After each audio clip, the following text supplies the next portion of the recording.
Get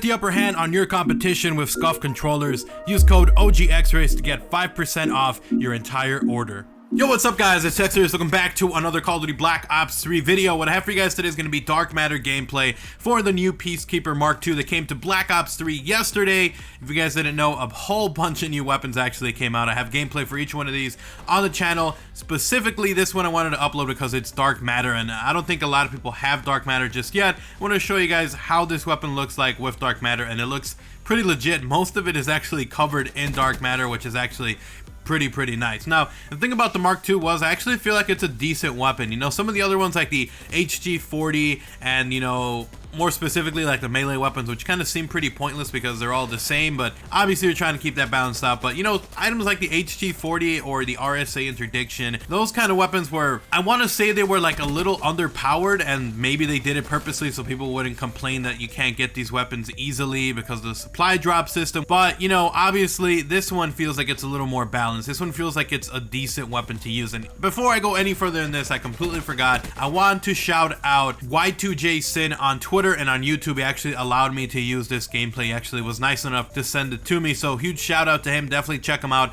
I'll link his Twitter and his YouTube channel in the description below, so definitely check him out. But I mean, the weapon itself looks pretty sick. It's a good weapon, and it just lets me think so much about the supply drop system and, you know, the amount of weapons that we've seen. Like, I think this is the most weapons that any Call of Duty has actually given us now, and it sucks because they're all in supply drops and they're like really hard to get. Like, I understand the system we had for Advanced Warfare wasn't the best, but in my opinion, that one felt more gratifying because you always had new weapons, whether it was a crappy enlisted version or if it was a legendary. That was pretty crazy, but you always got rewarded because you had a new weapon variant or something different.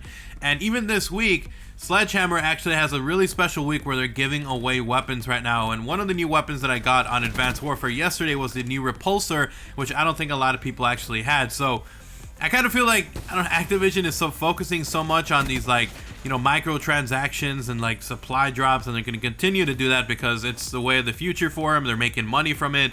Why wouldn't they do it? And it just, I don't know, man, just it feels like every time these new supply drops come out, there's hype for like a couple or 3 or 4 days, and then after that it's just everybody realizing I'm never gonna get this weapon. Like, I'm never gonna be lucky enough to get this weapon. So hopefully in the future Treyarch does the same thing that Sledgehammer does, where you're able to use these weapons, you know, get them for free, whether it's like a week of all Treyarch celebration, I don't know. Or, you know, one of the big things actually I think is gonna be pretty cool is that once custom mod tools are out, we should be able to use all these weapons really easily online with other people, because at that point you can get any weapon model, any weapon you can come up with off the top of your head, and you can put it in the game. People can download it and try it out. So obviously it's PC only, and I'm always seeing people saying like, oh, that's cool, but it's only on PC. And you know, I'm making sure that I'm going to be upgrading my computer for that. If I were you guys and you guys want to try out new weapons, or you just want endless DLC content, PC custom stuff is going to be the way to go, guys. So if you have a little bit of money saved up, I would say save up like $100 a month or something. Do something to try to save up. If you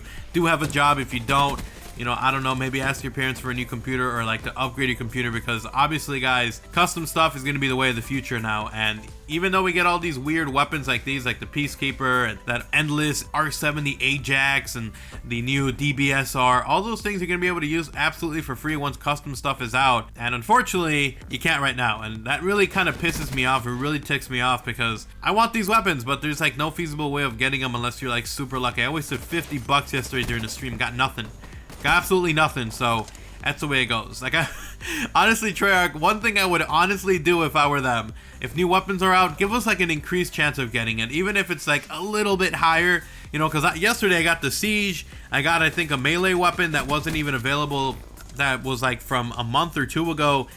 And if they did like new introduction to these weapons, there's a higher chance of getting them, even if they don't tell anyone, but there's just a little bit of a higher chance of getting them. I would be so much happier, but there's not that, obviously. But anyways, thank you guys so much for watching the video. Once again, a huge shout out to Y2J Sin. Check him out. I'll link him down below. And I'll see you guys in the next video. Tell me what you guys think about the Peacekeeper. Tell me what you think about the actual camo itself, Dark Matter on it. And I'll see you guys next time. I'm out. Peace.